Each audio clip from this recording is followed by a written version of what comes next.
Na tentativa desesperada de contradizer a Bíblia, alguns ateus fazem exatamente o contrário.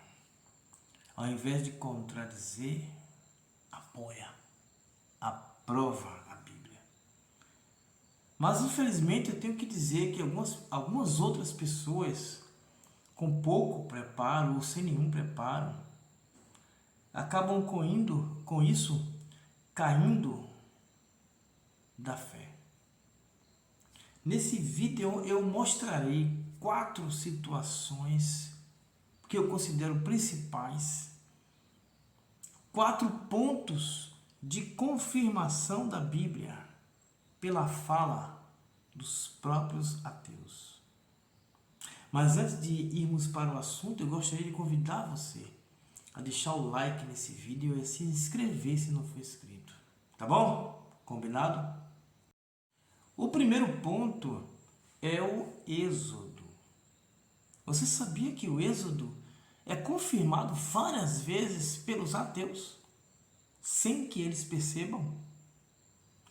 Pronto, eu já falei aqui algumas vezes, neste mesmo canal, que em nossas mãos chegou a versão hebreia da história. A versão hebreia apenas chegou na nossa mão. Aquela região, principalmente naquela época, tinha a mesma cultura. Uma coisa ou outra mudava, como sempre, em qualquer época, em qualquer região, em qualquer situação. Uma coisa ou outra muda. Mas, no geral, era a mesma cultura. Então, por exemplo, na versão que temos em nossas mãos, diz que o eterno Deus tirou os filhos de Jacó. Não é assim que é entendido? Dos trabalhos do Egito. Ateus, por aí, têm afirmado que a Bíblia errou. A Bíblia errou ao afirmar isso. Por quê? Porque existem documentos egípcios mostrando que, na verdade, foram os egípcios e seus deuses que expulsaram os filhos de Jacó do Egito.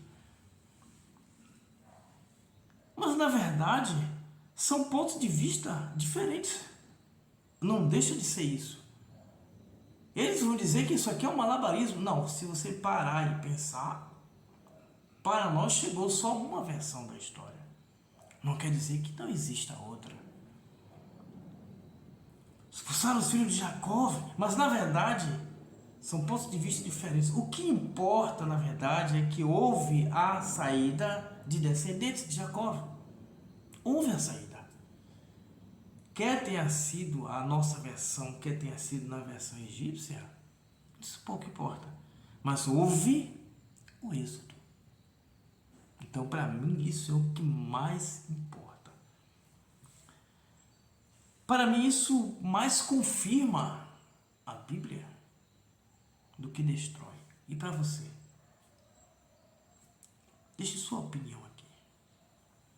Alguns também dizem, não, que o êxodo da Bíblia não aconteceu, porque não há como confirmar isso e aquilo, mas houve uma saída, houve uma retirada feita por um faraó.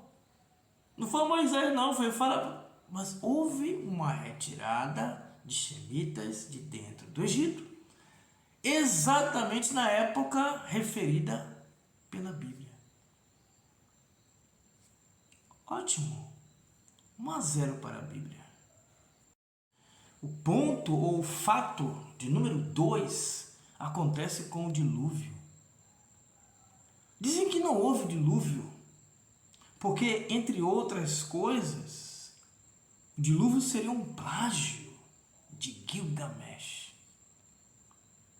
Bom, dilúvio ou inundação é um fenômeno que acontece de tempos em tempos. Eu fiz aqui, para quem quiser ver, eu fiz uma playlist só sobre o dilúvio. Aqui nesse canal tem 15 playlists.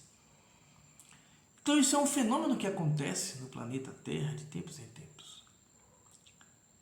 Além de Gilgamesh, já que acontece de tempos em tempos, é óbvio que teremos vários relatos sobre a inundação. Enquanto as pessoas olharem de forma religiosa, inclusive ateus,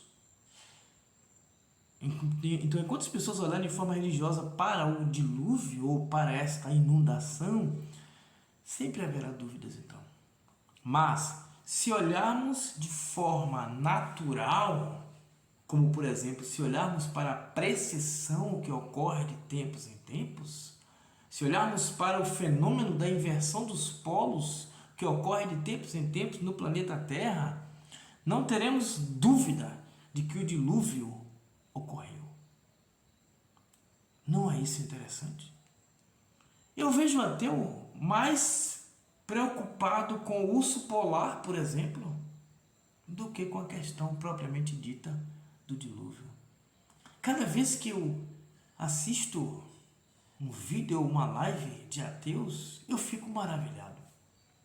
Como eles conseguem confirmar a Bíblia, só que usando outra linguagem, usando nomes. Tipo, não existiu Noé, não existiu Moshe, mas existiu fulano e ciclano. É esse mesmo que é Moshe, é esse mesmo que é Noé. Era apenas uma troca de nomes. Todo mundo sabe, até José, quando foi para o Egito, o seu nome foi mudado. Jacó, o nome foi mudado. Abraão, Sara, vários nomes foram mudados. Então, por que alguém encontraria o nome Moisés no Egito? Será que o nome dele seria esse? O que você acha disso? 2-0 para a Bíblia.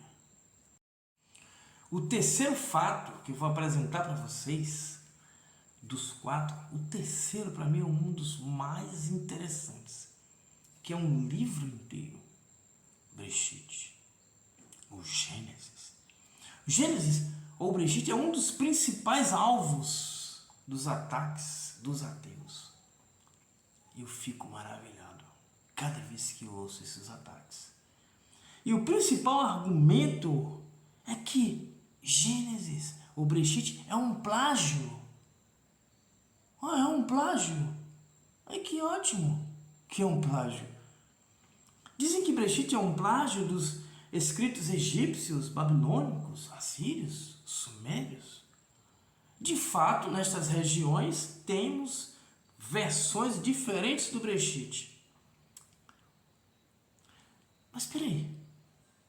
Será que eles pensam, eles lá na época, lá Egito, Suméria, Assíria, Babilônia, será que eles pensavam desta forma? Será que eles pensavam assim, o Bereshit sumeriano é plágio do Egito? Será que eles pensavam assim? Vamos raciocinar com calma. Será que eles pensavam? Será que eles tinham essa mesma métrica? Será que os egípcios pensavam assim dos sumerianos?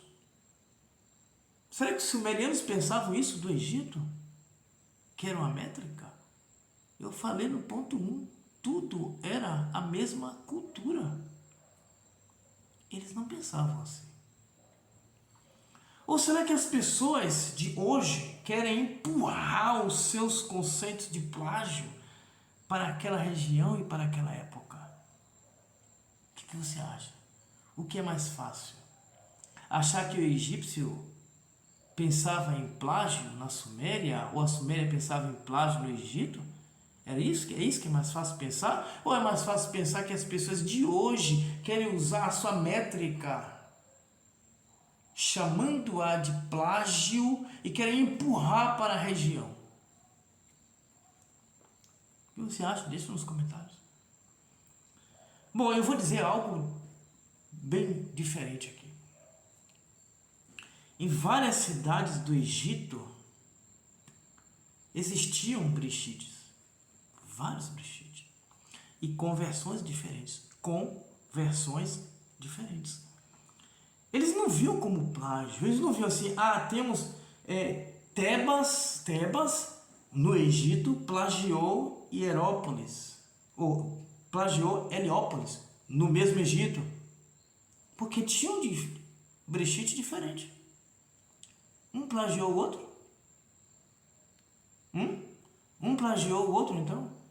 Então eu não posso me guiar pelo Brechite de Tebas? Porque ele é falso. E por que ele é falso? Porque ele é um plágio do Brechite de Heliópolis. Ué, é a mesma região, a mesma cultura, a mesma coisa. Mênfis plagiou Tebas? Não, eles não viam assim, pelo simples fato de que aquela região tinha uma só cultura. Então era natural ter vários Brechite. Mas, contando a mesma história, com palavras diferentes. Cada região egípcia exigia palavras diferentes, formas diferentes, ilustrações diferentes, para falar da mesma coisa. À medida que eles evoluíram, eles modificavam palavras. Tinha uma geração que era mais jovem, então para explicar a origem dos povos, eles ilustravam, contavam de uma forma. Depois que aquela mesma cidade amadurece, eles vão estudar em outra cidade o mesmo Brechite, só que com a linguagem mais aprofundada. E não era plágio. Com Israel não era diferente. Por quê? Porque Israel também participava da mesma cultura. Estavam na mesma região, no mesmo Oriente Médio. Então não se trata de plágio, se trata do direito de participação na mesma cultura.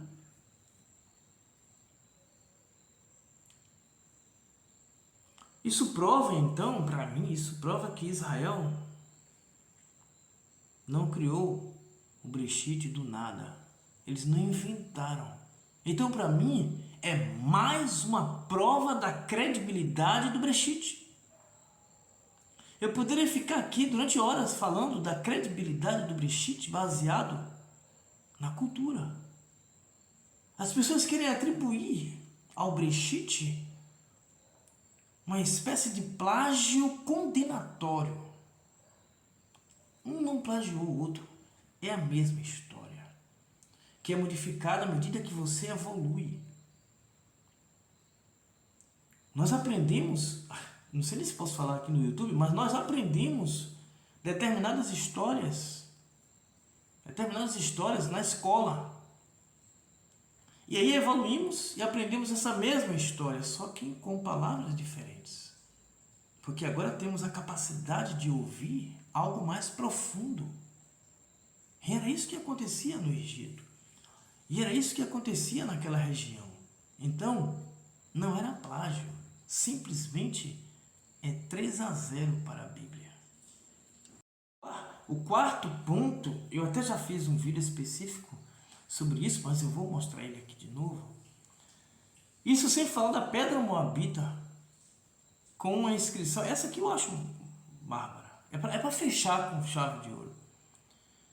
Pedra moabita é uma pedra com inscrição de Meshá, ou Mesa, rei dos moabitas. Esta pedra afirma que foi Moabe quem venceu a guerra. Mas, em nossa versão, 2 Reis, capítulo 3, versículo 24, em nossa versão, os israelitas venceram a guerra. Como eu falei antes, são versões diferentes, visões diferentes. Na visão dos israelitas, eles venceram a guerra. Na visão dos moabitas, os moabitas venceram a guerra. Um homem brigando com o outro, na visão dele, eu ganhei, deu um cara de murro nele. Na visão do outro, o outro está dizendo lá, você viu como está a perna dele? Na visão de um, ele está dizendo lá, ele foi lá para o local onde tem que se curar. Na visão do outro, você viu lá, está todo quebrado, lá como está o outro lá. São visões diferentes do mesmo fato. Para mim, essa pedra moabita é a que mais bate ao martelo. O que não se nega nessa pedra moabita, o que não se nega é que houve a guerra.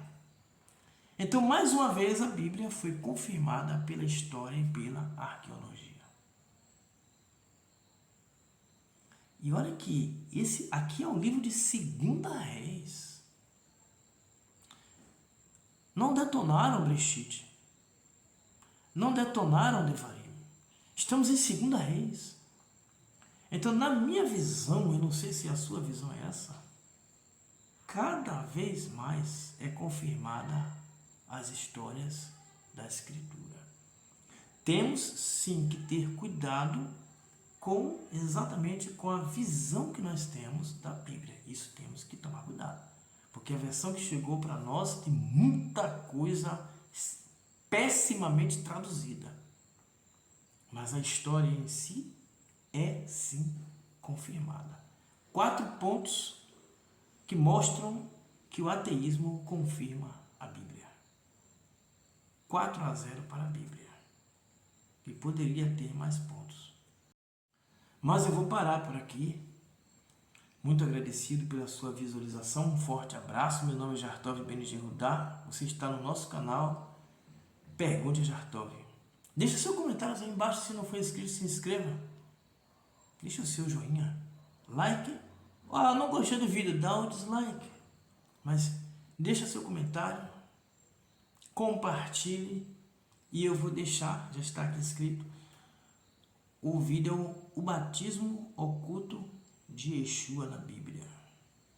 Se fosse você, não perderia esse vídeo. Vai lá assistir. Enquanto você vai lá assistir, eu vou fazer outro vídeo. Nos encontraremos lá. Shalom.